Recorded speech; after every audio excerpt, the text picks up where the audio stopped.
الفاتحة.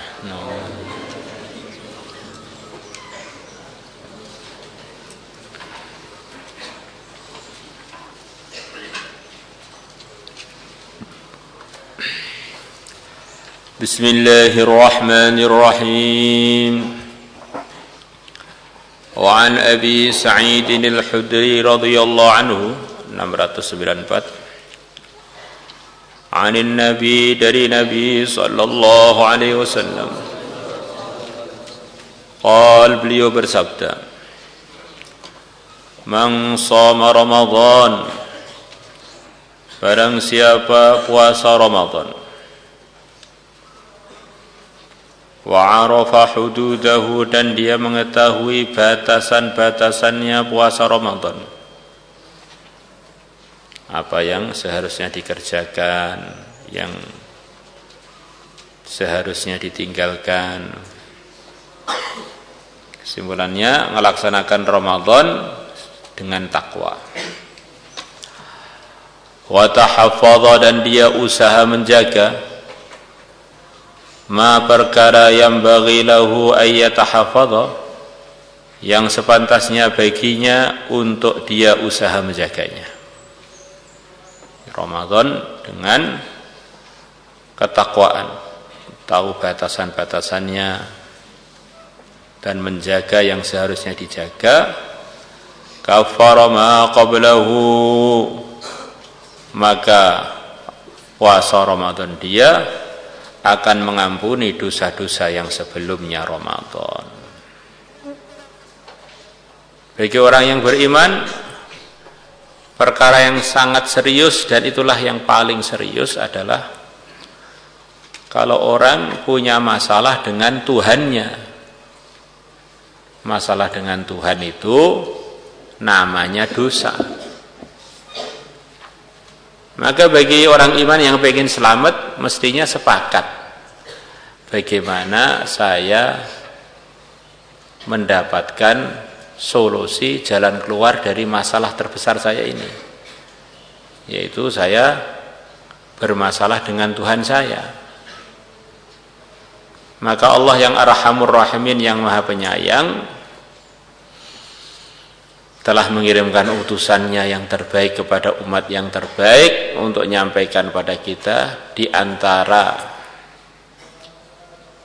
cara membebaskan diri dari dosa adalah puasa Ramadan dengan ketakwaan. Maka kita jangan sekedar puasa Ramadan, menjalani Ramadan sesuai dengan tertib yang diperintahkan oleh Allah melalui Rasulullah SAW, supaya kita dapat janji-janjinya Allah yang telah disampaikan oleh Nabi kepada umat. Di antara janji tersebut adalah ampunan dosa. Wa an Abi Hurairah radhiyallahu anhu an Rasulillah sallallahu alaihi wasallam qala as-salawatul khamsu, salat 5 waktu, salat fardu. Tentu saja semuanya ini harus dikerjakan dengan takwa. Wal jum'atu, dan salat Jumat, ilal Jum'ati, sampai sholat Jumat berikutnya. Wa Ramadhanu ila Ramadan, dan bulan Ramadan sampai bulan Ramadan selepasnya, maksudnya puasa bulan Ramadan. Mukaffiratun, sholat 5 waktu, Jumatan sampai Jumat depannya. Bulan Ramadan puasanya disempurnakan dengan amalan-amalan di dalamnya. Mukaffiratun adalah menghapus ma dosa-dosa bainahunna, yang terjadi antara sholat 5 waktu, Jumat sampai Jumat, Ramadan sampai Ramadan. Idza jutunibatil kabair, kalau dosa-dosa besar dijauhi. Selama dosa-dosa besar dijauhi, maka akan jadi penghapus dosa. Kalau dosa besar, Pak, dosa besar itu ada prosedurnya. Untuk datangkan ampunan Allah, dosa besar tidak cukup dengan istighfar, tapi ada prosedurnya. Di antara dosa besar adalah mencuri, yang akhirnya kalau melewati batasannya, tangan seharusnya dipotong, ngulang lagi, kaki dipotong. Dan latihan mencuri itu adalah dengan gosok. Itu latihannya. Allah. Maka kalau orang mencuri istighfar tok nggak cukup. Dia harus mengembalikan kepada yang berhak barang curian dia itu. Ada hakku Adam. Umpamanya begitu itu. Dosa-dosa besar itu yang dimufakati nyuri, zina, kemudian bunuh, minum yang memabukkan, khamr, kemudian nuduh wanita atau laki-laki yang baik dituduh zina tanpa bukti, qadzaf. Di antaranya itu dosa-dosa besar. Allah menjamin dalam firman-Nya bahwa kalau orang itu menjauhi dosa besar akan diampuni dan dimasukkan surga. Sebagaimana dalam firman Allah, "In tajtanibu kaba'ira ma tunhauna 'anhu nukaffir 'ankum sayyi'atikum wa nudkhilkum mudkhalan karima." Kalau kalian menjauhi dosa-dosa besar yang kalian dilarang darinya, aku Allah akan ampuni kesalahan-kesalahan, keburukan-keburukan kalian, dan aku Allah akan masukkan kalian di tempat yang mulia, surga. Lah kadang orang itu perasaannya nggak melakukan dosa-dosa besar yang sebagian telah disebutkan tadi, tetapi dia ini numpuk dosa kecil, akhirnya lama-lama jadi besar, melebihi besarnya dosa besar. Kadang kita ini terbiasa di negeri kita ini negeri lemah lembut, ramah tamah, perempuan dilihat pun nggak tersinggung, laki-laki dilihat perempuan pun tidak merasa risih. Mungkin ada yang karena terbiasa di negeri yang terbiasa, akhirnya tiap hari mengumpulkan dosanya melihat perempuan dengan syahwat.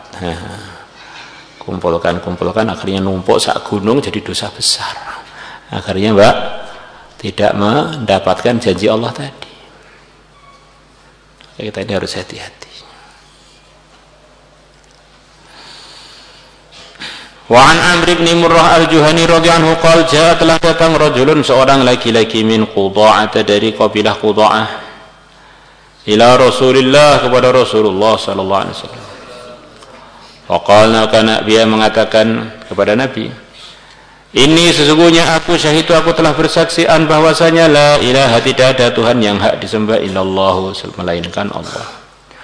Wa annaka, dan aku bersaksi bahwasanya engkau Rasulullah, utusan Allah. Wa shallaitu as-salawati al-khamsah, dan aku telah salat 5 waktu. Wa sumtu Ramadan, dan aku telah puasa Ramadan. Wa qumtuhu, dan aku menghidupkan amalan-amalan di bulan Ramadan, khususan malamnya. Wa ataitu zakat, dan aku telah membayarkan az-zakat. Ini telah mengamalkan semua rukun Islam kecuali yang kelima, karena yang kelima itu kan man istata'a ila sabila, bagi yang mampu. Haji itu bagi yang mampu. Yang akhirnya orangnya di sini tidak bahas itu. Faqala, maka bersabda Rasulullah sallallahu alaihi wasallam, man mata, barang siapa wafat, ala hadza, atas ini, syahadat, keyakinan yang benar kepada Allah dan Rasulnya, menjaga sholat, menjaga Ramadan, menghidupkan Ramadan dengan amalan-amalan khususan waktu malamnya, bayar zakat. Karena maka adanya orang tadi minas siddiqin adalah dikumpulkan termasuk bagiannya orang-orang yang kokoh, mantap imannya, wasyuhada, dan termasuk orang-orang yang wafat dalam perjuangan agama. Jadi diantara tanda wali itu syahadatnya benar, sholat 5 waktu, puasa Ramadan, qiyamu Ramadan, dan bayar zakat.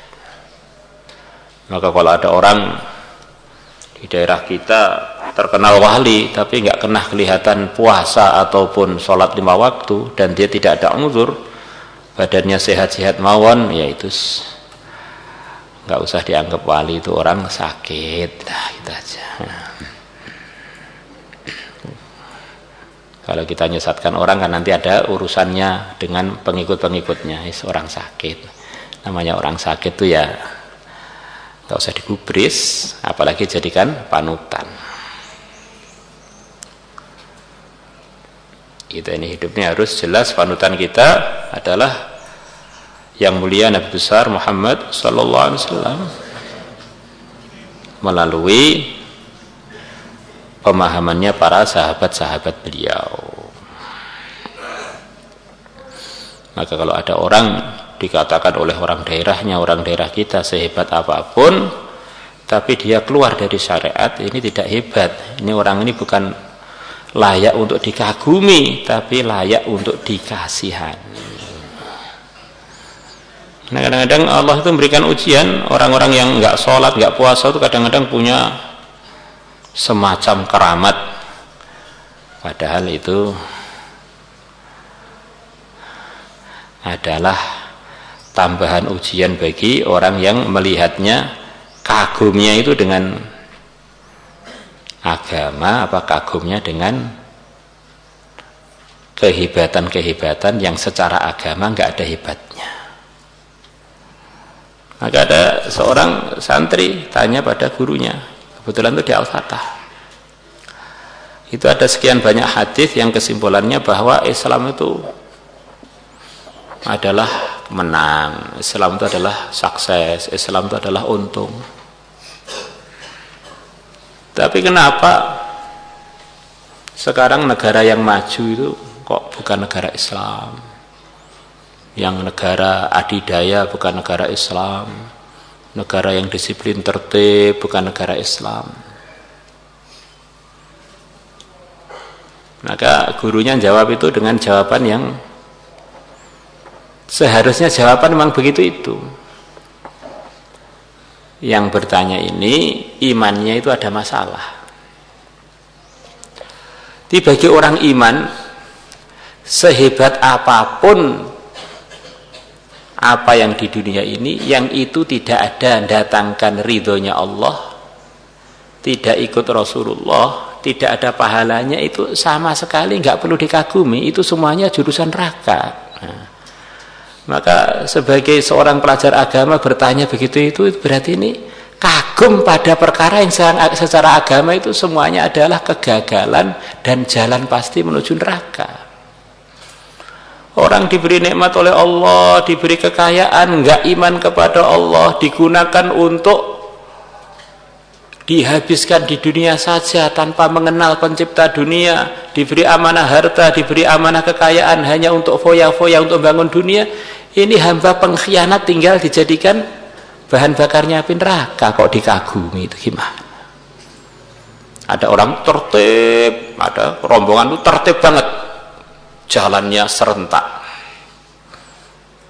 bajunya seragam, orangnya ganteng-ganteng, waris 1, 2, 1, 2, tapi menuju jurang. Apakah kita katakan itu orang sukses? Di sebagian negeri di Eropa sana, Swiss katanya terbersih, sebagian negeri di Jepang sana begitu tertib, sopan. Tapi sopan untuk menuju jurang, kalau nggak dapat hidayah ini dia 1, 2, 1, 2, beleng rokok. Nah, begitu itu kok dikagumi, ini yang kagum ini imannya gudikan ini. Ya. Perkara nggak ada pahalanya, bahkan kunci surga enggak mereka miliki kok kita kagum, itu piye? Imannya kualik. Itu iman yang kualik. Bukan kita enggak mau tertib, disiplin, bukan. Semua kedisiplinan dan ketertiban yang tidak dilandaskan iman itu gombal mukio. Nah, itu semuanya enggak ada artinya secara pandangan yang benar, pandangannya orang beriman, sebab lurusnya iman dia. Wa taqaddama lalu hadits Umair al-Laitsi qala Rasulullah sallallahu alaihi wasallam fi hajjatil wada', ketika haji wada'. Nabi pesan ketika haji wada' ini, Masya Allah, termasuk pesan-pesan Nabi terakhir. Inna awliya Allah, sesungguhnya wali-walinya Allah, al-musallun, adalah orang-orang yang sholat. Masya Allah. Ini mungkin beliau sudah risau dengan sebagian orang Indonesia ini. Banyak orang nggak sholat dikira wali. Waduh, repot. Langsung sabdanya itu, Inna awliya Allah al-musallun. Masya Allah. Kalau nggak sholat bagaimana Pak? Sholat nggak tertib aja itu loh diancam dimasukkan neraka. Apalagi nggak sholat, jalan tol menuju neraka. Ada orang nggak tertib dalam sholatnya. Fawailul lil musallin alladzina hum fi sholatihim sahun. Itu sholat tapi sholatnya nggak tertib. Bagaimana kalau sudah nggak sholat sama sekali? Ya kayak merebut rokok nih kan. Ya.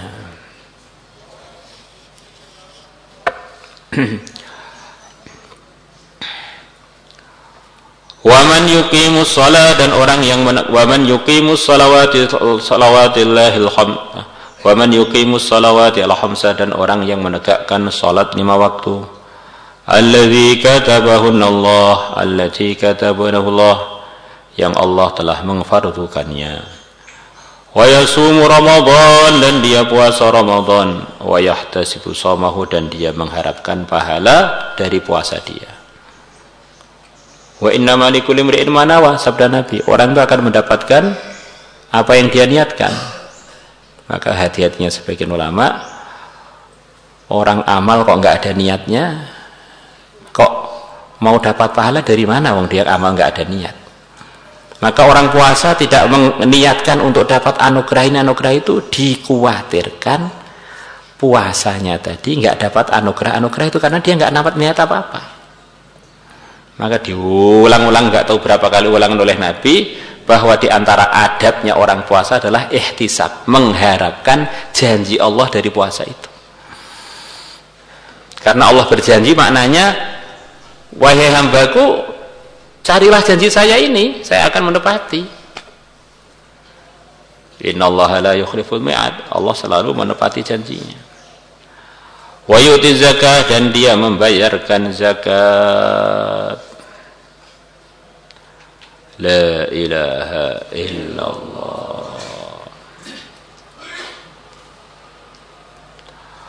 اللهم صل صلاة كاملة وسلم سلاما تاما على سيدنا محمد الذي تنحل بالعقد وتنفرج بالقرب وتقضى بالحوائج وتنال بالرغائب وحسن الخواتم وتسقى الغمام بوجه الكريم. اللهم صل صلاة كاملة وسلم سلاما تاما على سيدنا محمد الذي تنحل بالعقد وتنفرج بالقرب وتقضى بالحوائج وتنال بالرغائب وحسن الخواتم وتسقى الغمام.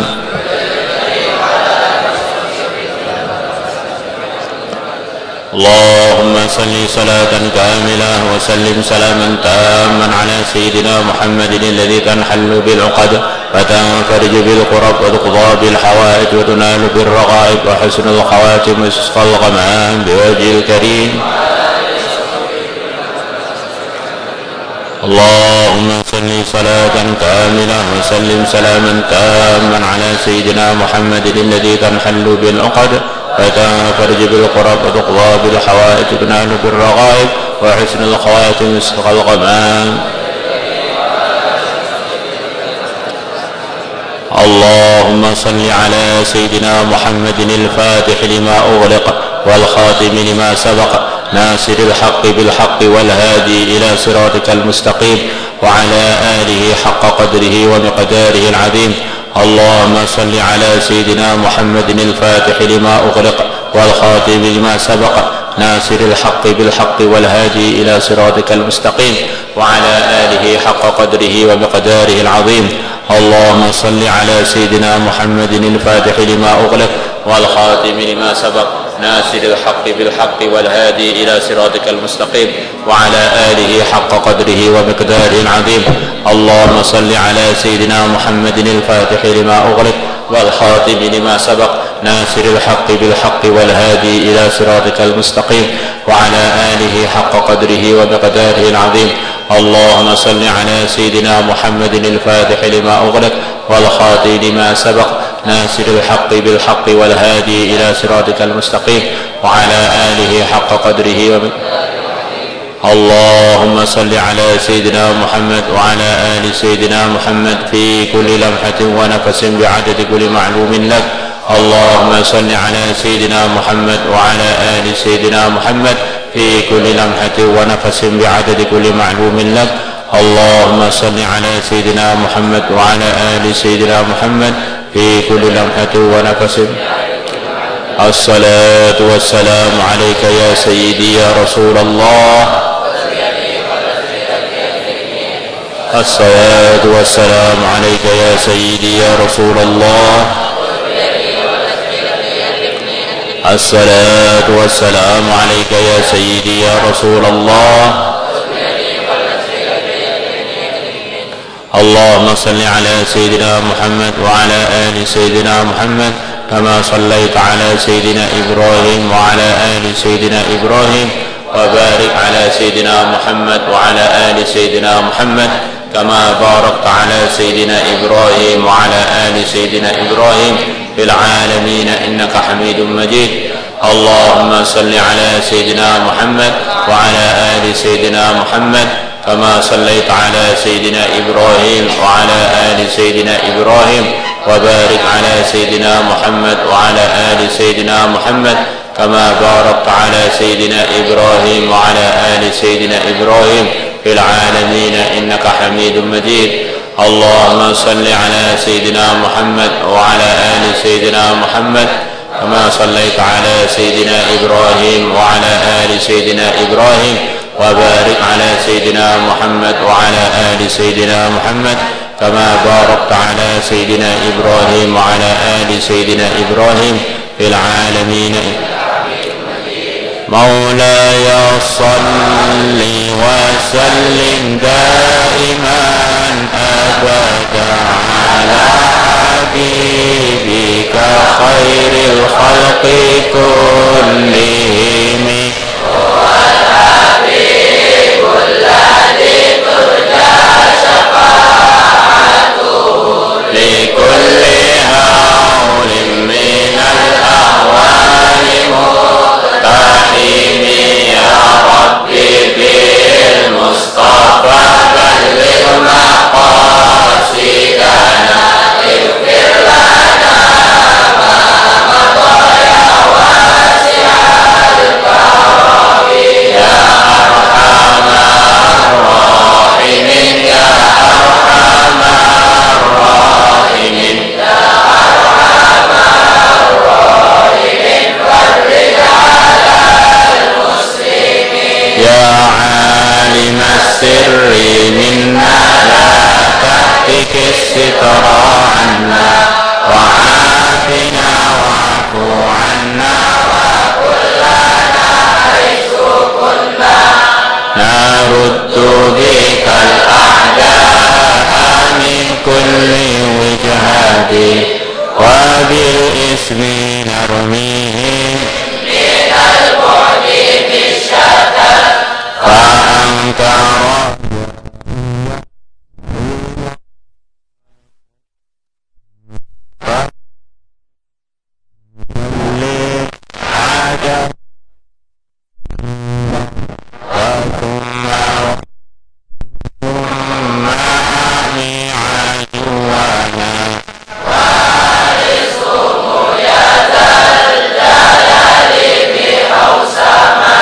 لي خمسة أتقي بها awal